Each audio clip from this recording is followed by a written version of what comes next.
गायब ना कर देवे। सावधानी रखें।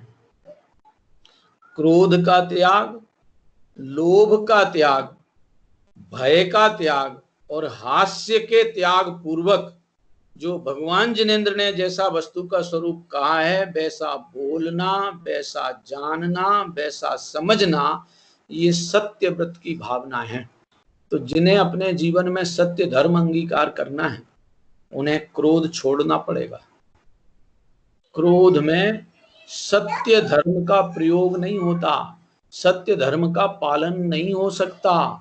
गुस्से में कोई व्रत नहीं पलते हैं। यदि हमें कोई व्रती गुस्से में दिखाई देता है तो इसका मतलब कि ऐसा लग रहा है कि वो व्रती है, वास्तव में तो क्रोधी है। अब ऐसा व्रती जीवन अपनाने वाला यदि क्रोध करता हुआ दिखाई देता है तो जगत का धर्म के प्रति विश्वास खत्म होता है। धर्म अंगीकार करने वालों की जिम्मेदारी है कि क्रोध में ना रहें, क्रोध में जीने की आदत बंद करें।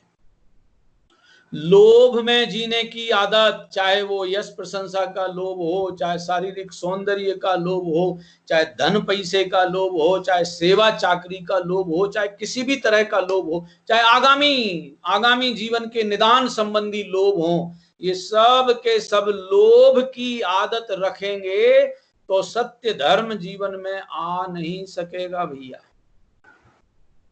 अब सोच लो, गुस्से में, लोभ में, भय में और हास्य में सत्य धर्म जीवन में आ नहीं सकता। अब यदि हम भगवंतों की आराधना भी क्रोध में, लोभ में, भय में और हास्य में कर रहे हैं तो आराधना नहीं होगी। दुनिया तो इस भ्रम में रहेगी कि ये आराधना कर रहा है, असल में विराधना का काम चलता रहेगा। ये अपन काय की चर्चा कर रहे हैं कि जो 3 तरह के जीव के परिणाम हैं, संक्लेश, विशुद्ध और शुद्ध। शुद्ध परिणाम कभी भी पर के आश्रय से नहीं होते हैं, न कर्मों के आश्रय से, न क्षणवर्ती परिणामों के आश्रय से, न विकारों के आश्रय से और न विश्व में कोई दूसरे अन्य किसी के आश्रय से। कोई भी शुद्ध परिणाम ना कभी शुद्ध हुए हैं, ना होंगे और ना हो रहे हैं। पर के आश्रय से जो भी परिणाम होंगे वो 2 तरह के होते हैं, एक संक्लेश रूप होते हैं और एक विशुद्ध रूप होते हैं।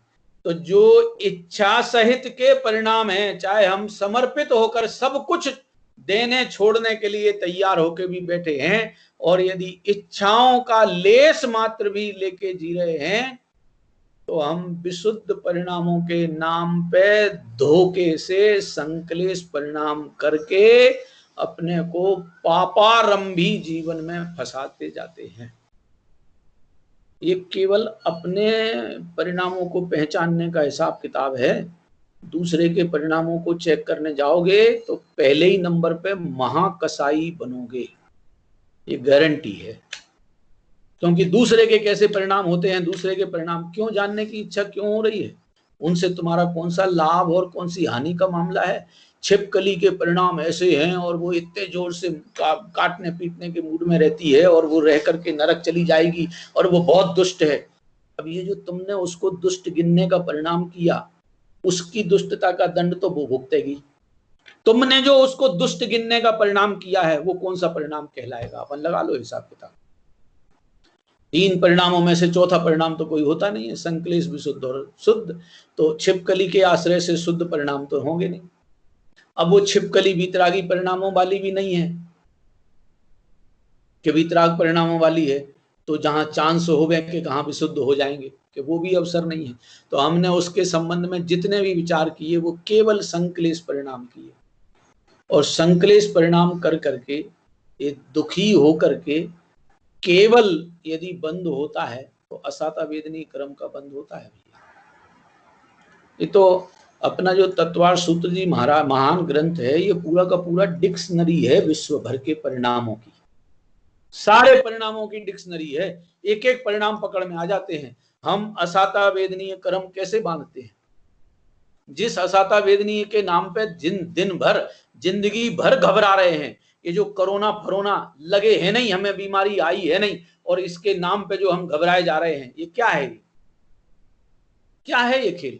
असाता वेदनीय कर्म का उदय तो तब आएगा जब हमें वो बीमारी लग जाए। हमें आई नहीं है और हम उसके आए बिना ही अपने को भयाकुलित किए बैठे हैं। देखो, सावधान होना अलग चीज है, बचना अलग चीज है, और डरना अलग चीज है। डरने का मुद्दा नहीं है। इसका ये मतलब नहीं होता है कि तुम जाके चिपटने लग जाओ जहां बीमारियां खड़ी हैं। अपने आप को बचा के रहो, सावधान होकर जियो, डर करके नहीं जीना है। डर गया, ये तो पिक्चरों वाले भी कहते रहते हैं, जो डर गया समझो मर गया। उसने क्या जीना सीखा है? जीना वही जानता है जिसने निडरता सीखी है। कर्म का उदय कोई भी आता है, वो कर्म के उदय में यदि हम अपने को दुखी सुखी अनुभव करते हैं, यदि दुखी अनुभव करते हैं तो आर्द्र ध्यान वाला संक्लेश परिणाम है, और कर्म के उदय में यदि सुखी अनुभव करते हैं तो रौद्र ध्यान वाला संक्लेश परिणाम है। हाँ जी, सावधान। दोबारा सुन लीजिए, आज मैं ये चर्चा इसलिए रिपीट कर रहा हूं क्योंकि कल की चर्चा अपन रिकॉर्ड नहीं कर पाए थे या रिकॉर्ड हो नहीं पाई, इसलिए ये चर्चा मैं आगे नहीं बढ़ाया मैंने अभी तक, इस भावना से कि ये एक ऐसी चीज है कि जिन चक्करों में हम फंसे रहते हैं, हमें पता ही नहीं है कि हम क्या करे जा रहे हैं, क्या हो रहा है हमारी जिंदगी में। कर्म के उदय में यदि दुखी हुए तो आर्द्र ध्यान का संक्लेश परिणाम है, और कर्म उदय में यदि प्रसन्न चित्त हुए तो रौद्र ध्यान वाला संक्लेश परिणाम है, विशुद्ध नहीं है। विशुद्ध परिणाम उदय पर निर्भर नहीं करता है, किसी कर्म के उदय से लेना देना नहीं है विशुद्ध परिणामों का। विशुद्ध परिणाम केवल वीतरागी जिनेंद्र भगवंत, जिन वाणी और जिन गुरुओं की शरण में अपने को वीतरागता के मार्ग में ले चलने के परिणाम वालों को विशुद्ध परिणाम होते हैं। इच्छा वालों को, डर वालों को विशुद्ध परिणाम होते ही नहीं है। कहीं तो लाओ खोज के जिनवाणी में। इतनी जिनवाणी हमारे पास आज उपलब्ध है कि यदि अपन बचपन की 8 वर्ष की उम्र से लेके 80 और 100 साल की उम्र तक रोज 5-5 घंटे स्वाध्याय करें तो भी आज हमारे पास इतने जिन शास्त्र उपलब्ध हैं कि हम पूरे नहीं पढ़ पाएंगे। इतनी जिनवाणी हमारे पास उपलब्ध है। पूरी जिनवाणी में चैलेंज निकाल के ले आओ कि हम कर्म के उदय में आए संयोगों में अनुकूल और प्रतिकूल बुद्धि करके विशुद्ध परिणाम कर लेंगे। ये कहीं तो निकाल के लाओ, कहीं से, चाहे करणानि योग के ग्रंथ लाओ, चाहे चरणानि योग के ग्रंथ लाओ, चाहे प्रथमानि योग के ग्रंथ लाओ, चाहे अध्यात्म द्रव्यानि योग के ग्रंथ लाओ, कहीं से भी तो निकाल के लाओ कि कर्म उदय में चाहे अनुकूलपना देखो और चाहे प्रतिकूलपना देखो। अनुकूलपना देखोगे तो रौद्र ध्यान नाम का संक्लेश परिणाम होगा, और प्रतिकूलपना देखोगे तो आर्द्र ध्यान नाम का संक्लेश परिणाम होगा। मैं पूछता हूं, संक्लेश क्या रौद्र ध्यान का फल नरक गति बताया है, आर्द्र ध्यान का फल त्रियंच गति बताया है, और नरक क्या नाम रौद्र ध्यान का फल नरक गति बताया गया है। नरक गति में कोई पुण्य करके जाता है? विशुद्ध परिणामों वाला नरक गति जाएगा? विशुद्ध परिणामों वाला नरक गति नहीं जाता। विशुद्ध परिणामों वाला पशु गति में नहीं जाता। विशुद्ध परिणामों वाला तो देव गति में जाएगा, मनुष्य गति में भी उत्कृष्ट समागमों में जाएगा। लोग बाग बहुत प्रश्न करते हैं, साहब तुम्हारे सारे तीर्थंकर राजा ही राजाओं के घर में क्यों पैदा हुए, कोई गरीब के घर में क्यों पैदा नहीं हुए? अरे जिनके विशुद्ध परिणाम हैं वे उत्कृष्ट से उत्कृष्ट समागमों में आते हैं, वे कंगाली में गरीबियों में नहीं आते हैं, वे उत्कृष्ट से उत्कृष्ट संयोगों के बीच में आएंगे। सोचने लायक है। हम विशुद्ध विशुद्ध विशुद्ध के नाम पे पता नहीं कहां कहां अपनी परिणतियां घेरे बैठे हैं। एक दूसरे के प्रति निंदा, प्रशंसा, आलोचना के परिणाम लेके बैठे हैं। कर्म उदय में अनुकूलता और प्रतिकूलता लेके बैठे हैं। यहाँ ये विशुद्ध परिणामों के चांस है? ये तो टोटल संक्लेश परिणामों का खेल है भैया। कठोर लगे या सच्चा लगे या मीठा लगे, बात तो सत्यता की है। किसी दबाव में जिनवाणी की चर्चा नहीं हो रही है, कि मैं किसी दबाव में आपको बोलूं, या मुझे आप पे कोई दबाव नहीं बनाना है कि मेरी आपको मानना ही पड़े। आपको करोड़ बार जचे और अच्छी और सच्ची लगे तो मानो, मेरे कहने से मानने की कोई बंदिश नहीं है। कर्म के उदय में अनुकूलता देखना वो भी संक्लेश परिणाम है, और कर्म के उदय में प्रतिकूलता देखना, अनुभव करना, ये भी संक्लेश परिणाम है, विशुद्ध परिणाम नहीं है। अब देख लो अपना हिसाब किताब, चाहे अब समय सार जी की गाथा नंबर 19 से निकाल लो, जो कर्म का परिणाम है। ये क्या है, देखो 19वीं गाथा का मैं निकाल के देता हूं, अभी हाल गाथा पढ़ के सुना देता हूं, हिंदी में और प्राकृत में सब है मेरे पास। कम्मेनो कम्मम्मीय अमिदियः कम च कम्मणो कम्मम जाये सा कलु बुद्धि अपरि बुद्धो भवति ताव। गाथा नंबर 19 समय सार जी ग्रंथ 19। नो कर्म कर्म जु में अवरु में, मैं कर्म नो कर्म है, यह बुद्धि जब तक जीव की अज्ञानी तब तक बोर है।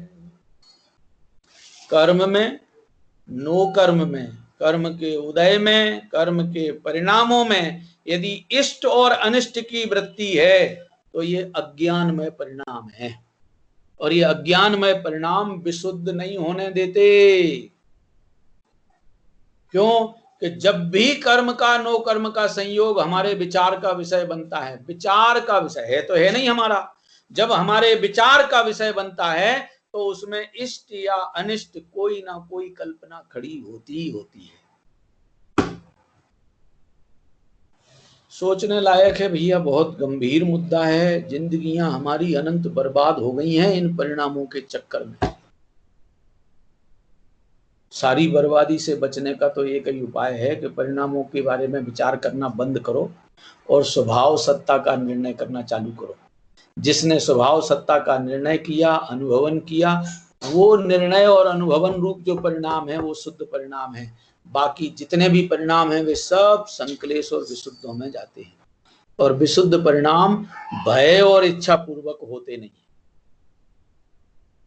किसी, उन्होंने तो लिखा रत्नकर्ण साहब का 4 में पढ़ा था मैंने, श्लोक सुनाया था ना अभी, भय आशा स्नेह लोभाच्य, वही तत्व सूत्र जी में है। स्नेह से भी, अरे ये तो हमारे परिवार के प्रति बहुत स्नेह रखते हैं, हमारे परिवार में से निकल के गुरु हुए हैं, हमारे ऐसे रिश्तेदारी के हैं, हमारे नजदीक के हैं, ये नजदीक के हैं, ऐसा स्नेह जोड़ करके भी चलोगे तो विशुद्ध परिणाम नहीं होना भैया।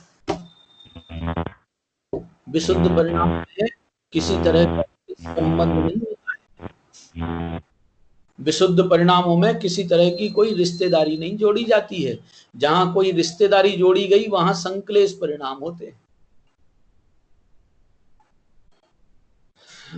भैया समझने लायक बहुत गंभीर विषय है, और ये समझना अपने आप को खुद पड़ेगा ही पड़ेगा। इसको समझे बिना हम मोह के जाल से बच पाने में समर्थ नहीं हो पाएंगे। अभी संक्लेश ही संक्लेश परिणामों की चर्चा में ही अपन गाफिल हुए बैठे हैं, हमें पता ही नहीं है कि हमारे कहाँ संक्लेश हो रहे, कहाँ विशुद्ध होते। विशुद्ध होने के लिए, विशुद्ध परिणाम माने पुण्य परिणाम होने के लिए 3 आइटम है, 3 साधन है, वीतरागी देव, वीतरागी शास्त्र और वीतरागी मुनिराज। चाहे वो आचार्य हो, चाहे उपाध्याय हो, चाहे आचार्य सामान्य मुनिराज हो। ये वीतरागता के मार्ग पर चलने वाले मुनि भगवंत, वीतरागता का पोषण करने वाली जिनवाणी, और वीतरागी सर्वज्ञ जिनेन्द्र भगवान वो हमारे देव। इनके प्रति जो समर्पण का भाव, इनसे सीखने का भाव, इनके सानिध्य में रहकर अपने को मोह से बचाने का भाव, कसायों से बचाने का भाव, वो परिणाम विशुद्ध परिणाम है। इसमें यदि कोई भी मांग रख ली तो सारी विशुद्धता में आग लगा दी। क्यों? क्योंकि मांगना ये क्वालिटी नहीं है, ये रोग है। ये कौन सी एक पूजा पढ़ते हैं, मांगना यद्यपि बुरा समझा किया मैं उम्र भर, किंतु अब जब मांगने पर बांध कर आया कमर, और फिर जब आप सा सौभाग्य से दानी मिला, तो भला फिर आज मांगने में क्यों, आज फिर मांगने में क्यों रखूं कसर। तो साहब कैसा क्या चाहते हो कि भावना है आप ही जैसा बनाने के लिए, भेंट में कुछ भी नहीं लाया चढ़ाने के लिए। पढ़िए, किसी ने पूजा है, ये किसी की पार्श्वनाथ भगवान की पूजा है, मेरे ख्याल कोई पुष्पेंदु या कुमकुमेंदु ऐसा कुछ नाम है जिन्होंने लिखी है ये पूजा। कि मांगना ये बुरा काम है। मैंने शायद सुनाया हो, पहले सुनाया था वहाँ जब अपन संवर अधिकार शुरू किए थे तब चर्चा की थी, उस समय आपको बताया भी था कि धर्मनाथ भगवान के राज्य में, धर्मनाथ भगवान जब तीर्थंकर थे उस समय में उनके राज्य में 2 अक्षर नहीं थे।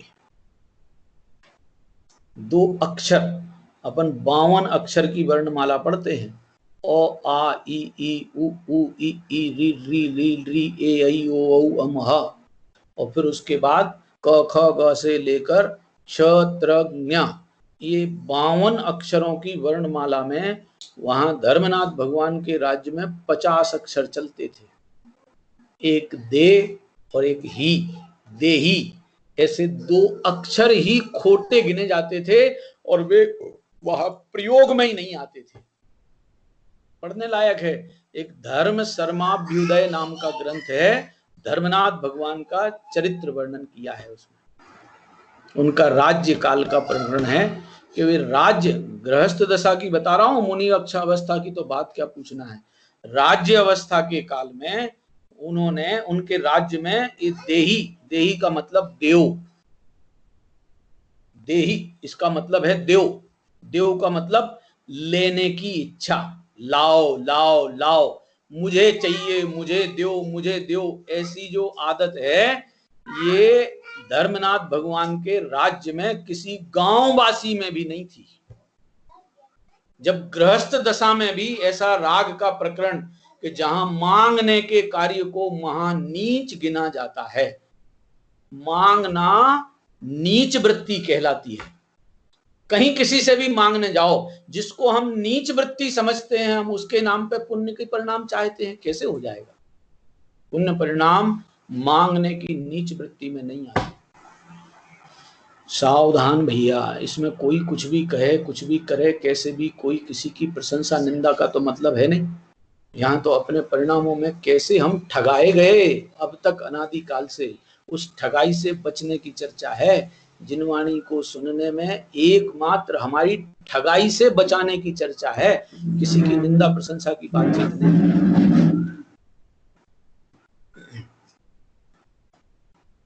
ख्याल में आ रहा है ना, समझने लायक है भैया, बहुत गंभीरता से और बहुत जरूरी में जरूरी ये बात निर्णय कर लेने लायक है।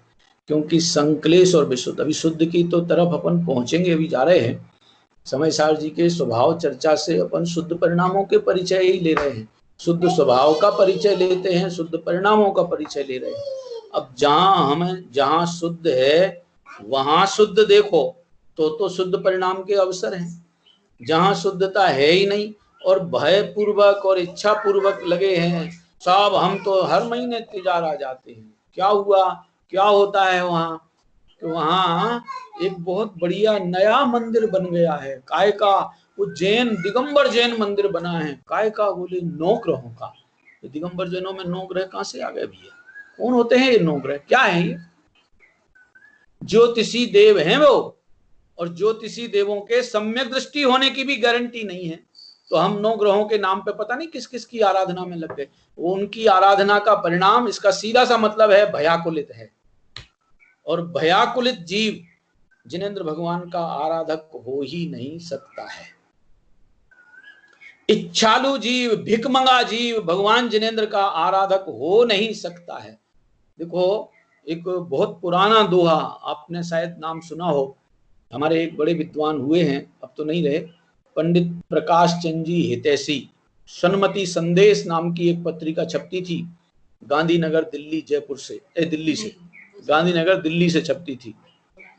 बहुत पुरानी पत्रिका है, पंडित प्रकाश चंद जी हितैषी विद्वान थे, बहुत सानिध्य, मुझे तो उनका बहुत संदेश और बहुत सानिध्य और निर्देशन मिला है। बहुत वात्सल्य का जीवन था। वो एक दोहा कहा करते थे बार बार, अयाचीक। अब किसका दोहा है वो, तो दोहा तो पुराना है, पर वो उनके मुख से मैंने बहुत पहले सुना था।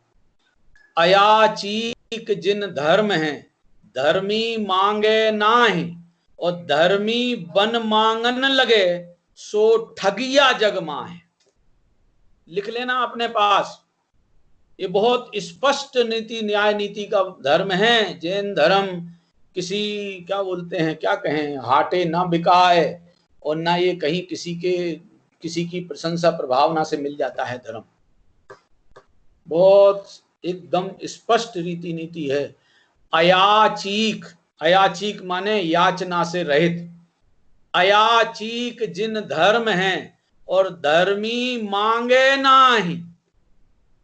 धर्मी मरना मंजूर करेगा, मांगना मंजूर नहीं करता। अयाचीक जिन धर्म है, धर्मी मांगे नाही, और धर्मी बन मांगन लगे, धर्मी बन करके मांगने लग जाए, सो ठगिया जग माहे। समझ लो कि वो ठग है। अब ठग का मतलब पुण्य परिणाम तो देगा ना हमें। ये धर्म निर्वांछकता से शुरू होता है, पूर्णता से प्राप्त होता है।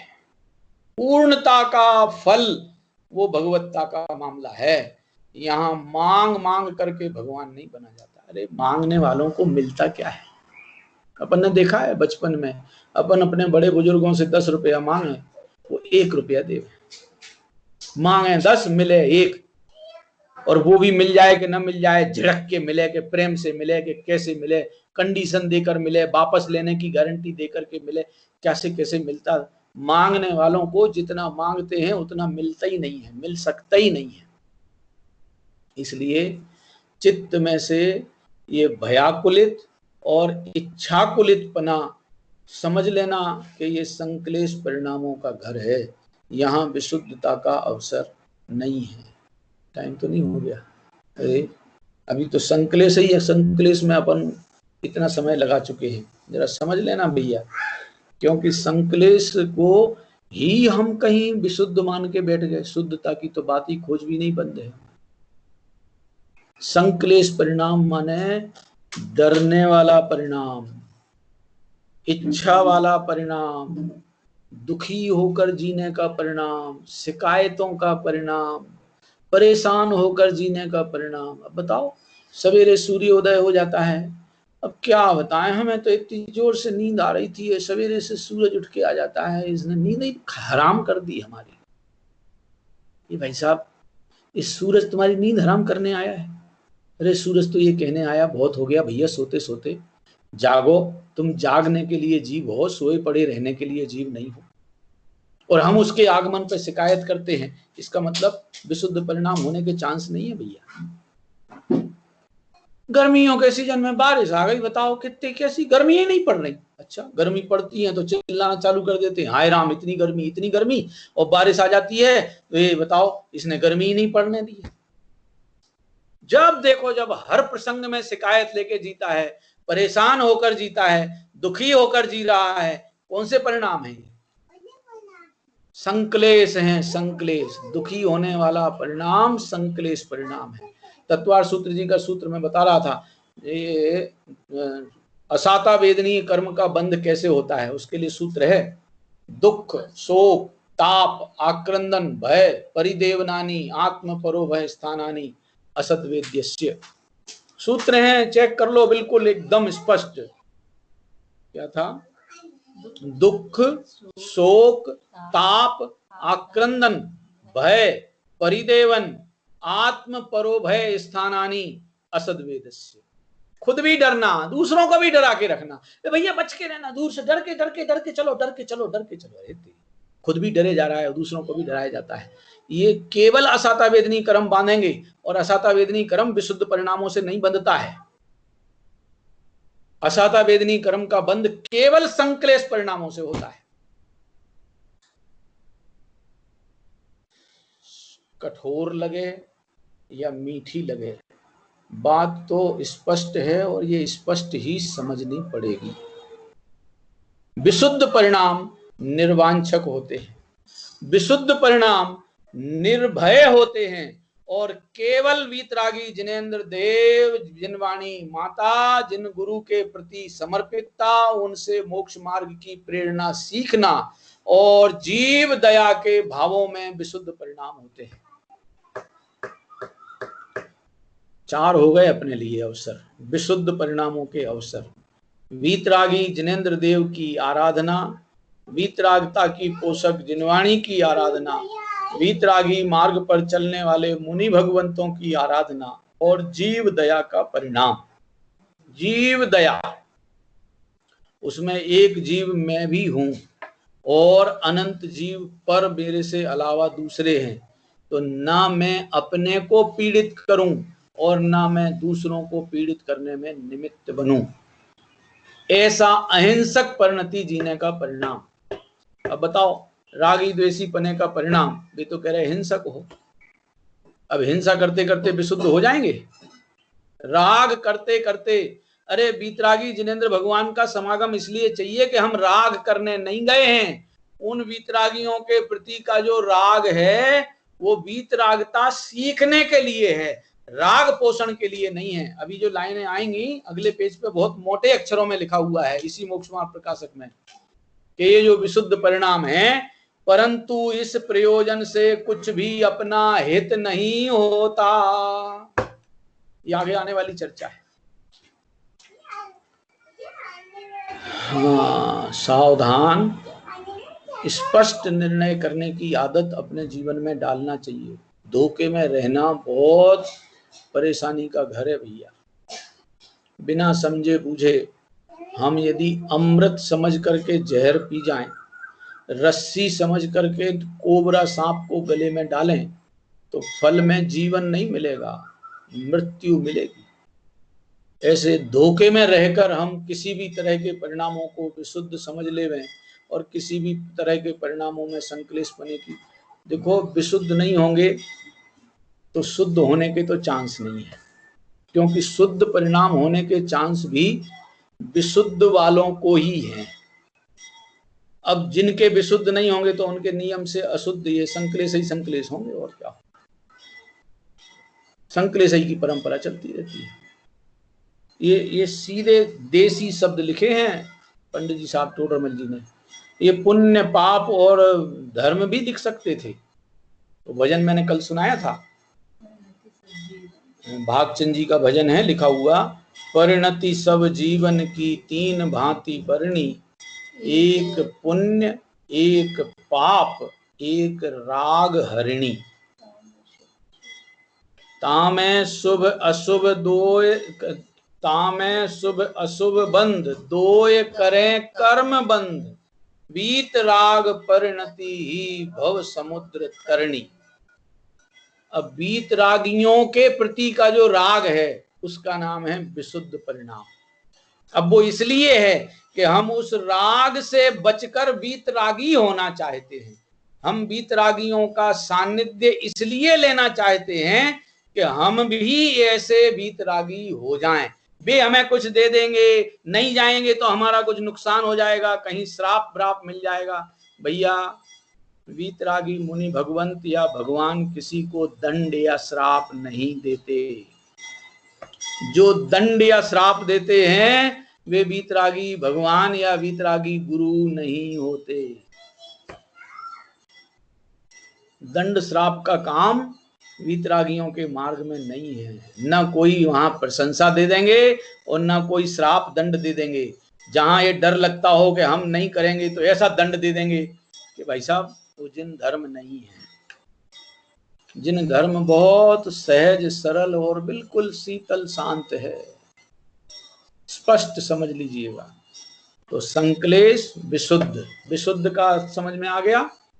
जहां निर्भय होकर, निर्वांछक होकर, और भी हैं गुण, तो 8 गुण है ना, तो उनके विरोध में जो पाप होते हैं वे क्या हैं?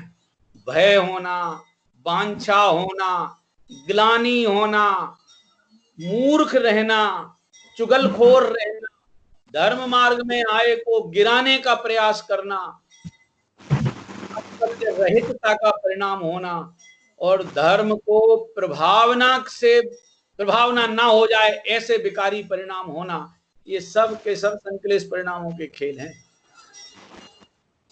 विशुद्ध परिणामों में आना है तो ये सीखना पड़ेगा, निर्भय होना, निर्वांछक होना और ग्लानि रहित होना। जुगुप्सा क्या बोलते हैं, दूसरा तीसरा अंग है निर्विचिकित्सा, उसका विपरीत है ग्लानि, बिचकिचाना, बिचकिचाने से रहित। ये अच्छा नहीं है, ये खराब है, ये हटाओ, ये लाओ, ये हटाओ, ये हटाओ, ये जो इस टाइप की परिणति रहने वाला जीव है वो कसाई जीव है, वो विशुद्ध परिणामी नहीं है, वो संकलेश परिणाम में है। अरे जिनेंद्र भगवान बनने के मार्ग में जो वीतरागी मुनि भगवंत हैं, वे विरोधी से विरोधी और विपरीत से विपरीत परिणति वाले के प्रति भी हटाने का भाव नहीं रखते। क्यों? उनकी नजर में तो शत्रु और मित्र दोनों सम हैं। इस शत्रुओं को हटाने का भाव नहीं आता। क्यों नहीं आया यशोधर मुनिराज को, राजा श्रेणिक को दंड देने का भाव क्यों नहीं आया? अपराधी था, राजा श्रेणिक अपराध किया था ना, उपसर्ग करने का अपराध किया था, तो दंड दे सकते थे? नहीं, हमारा काम दंड देने का है ही नहीं, हमारा काम किसी को हटाने का नहीं है, हमारा काम किसी को मिटाने का नहीं है, हमारा काम तो अपने में आनंदमयी जीवन जीने का है, और निमित्त रूप में यदि कहलाएं तो दूसरों को आनंदित होने में निमित्त बनने के लिए हमारा जीवन है, किसी को पीड़ित करने के लिए हमारा जीवन नहीं है। न किसी से पीड़ित होकर जिएंगे और न किसी को पीड़ित करने में निमित्त बनेंगे। हम रहेंगे आनंद से और कदाचित निमित्त भी कहलाएंगे तो दूसरों को आनंद से जीने में निमित्त कहलाएंगे। पीड़ित होने में हम किसी के लिए निमित्त क्यों बने? खुद पीड़ित होना जब अच्छा नहीं लगता तो दूसरे को पीड़ित करने में निमित्त क्यों बनना चाहेंगे? नहीं है भैया। जैनी जीवन न पीड़ित होकर जीता है और न किसी को पीड़ित करने के मार्ग में रहता है। ये तो अहिंसामयी धर्म का जीवन है भैया। स्वयं भी राग द्वेष से बचते हुए आनंदमय जीवन जिएंगे और बनेगा तो जगत जनों को भी इस राग द्वेषमयी आकुलता की परिणति से बचने के लिए ही निमित्त बनने के मार्ग में लगेंगे, इससे आगे नहीं फैलेंगे। ये अपने निर्णय बहुत स्पष्ट बनाना होंगे। अभी तीसरा जो परिणाम है शुद्ध परिणाम, उसकी चर्चा तो अपन सुबह भी कर रहे हैं और कल भी करेंगे, आगे भी अभी अगले 2 पेजों तक पूरी चर्चा शुद्ध परिणामों की भी आने वाली है, क्योंकि उद्देश्य तो शुद्ध परिणामों का है। संकलेश विशुद्ध की आदतें तो हमको अनादिकाल से पड़ी हैं। अब हम पहले उन्हीं में ही धोखा खा के जी रहे थे, अब उसके धोखे से बचें और शुद्ध परिणामों का स्वरूप समझकर शुद्ध स्वभाव के आराधक बनने के लिए प्रयासरत हों। आज की चर्चा यहीं विराम लेती है। इस संबंध में यदि कोई किसी को प्रश्न हो तो अभी 1 मिनट का टाइम अपन लगा सकते हैं, 1-2 मिनट में कोशिश करेंगे। हाँ जी, किसी को कोई जिज्ञासा हो, कोई प्रश्न हो तो बताइए। हाँ जी, मेरी आवाज आ रही है? हाँ आ रही है। जैसे संकलेश परिणाम, ये 3 जो कहे, संकलेश विशुद्ध शुद्ध, तो इनको गुण स्थान के हिसाब से भी समझ सकते हैं? सब तरह से आएंगे गुण स्थानों में, वो प्रकरण आएगा, चर्चा ले लेंगे, उसकी भी चर्चा करेंगे। आएगा गुण स्थानों में भी लगेगा। संकलेश परिणाम होने की संभावना कौन से गुण स्थान में है, संभावना, वो चर्चा, और विशुद्ध परिणाम किन गुण स्थानों में होते हैं, हो सकते हैं, उसकी चर्चा, और शुद्ध परिणाम कौन से होते हैं, कौन से गुण स्थान में होते हैं, चर्चा सब आएगी, चर्चा में हम करेंगे विशुद्ध। और जी जो विशुद्ध परिणाम है जी पंडित जी, जो विशुद्ध परिणाम है और जो ये स्वाध्याय, पूजन, पाठ, तो इसको क्रियाकांड क्यों कह दिया? क्रियाकांड क्योंकि जो शरीर के द्वारा होने वाली क्रियाएं हैं वे सब क्रियाकांड है। अब वो जीव का धर्म तो है नहीं, तो जीव का ठहरिए संकल्प विशुद्ध तो लगे ना। अरे ठहरिए, विशुद्ध परिणाम शरीर में थोड़ी होते हैं, विशुद्ध परिणाम तो जीव के भाव हैं। अब जीव के भाव यदि वीतरागता के पोषण में, वीतरागी की आराधना में, वीतरागता का मार्ग सीखने में लग रहे हैं, वे परिणाम विशुद्ध हैं।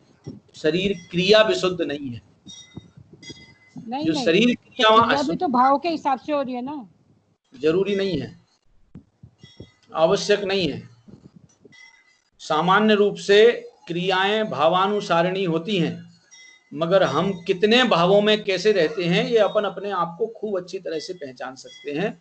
दूसरे की पहचान करने की जरूरत नहीं है। अपने भावों को हम अच्छी तरह से पहचान सकते हैं कि हम कितने ईमानदार होकर वीतरागता के आराधक हैं विशुद्ध परिणाम होने के लिए। क्योंकि भयपूर्वक और इच्छा पूर्वक है तो ईमानदार है ही नहीं, वो तो संक्लेश परिणामों में घुस गए। अब जो संक्लेश परिणाम पूर्वक क्रिया हो रही है, बहुत लंबी क्रिया हो रही है, 2-2 4 घंटे की भी हो रही है, तो वहां कहां विशुद्धि का है खेल। जगत जन कहेंगे कि ये बहुत बढ़िया परिणाम है, धर्मात्मा है। इस जगत जन के सर्टिफिकेट का मार्ग इन परिणामों पर नहीं चलता। कोई जगत का प्राणी किसी को सर्टिफिकेट दे देगा कुछ भी, क्या फर्क पड़ने वाला है। परिणामों का खेल बहुत सहजता का है, बहुत सरलता का है। मैं तो केवल इसलिए कि विशुद्ध परिणाम भी तो इसी साधन से आते हैं ना।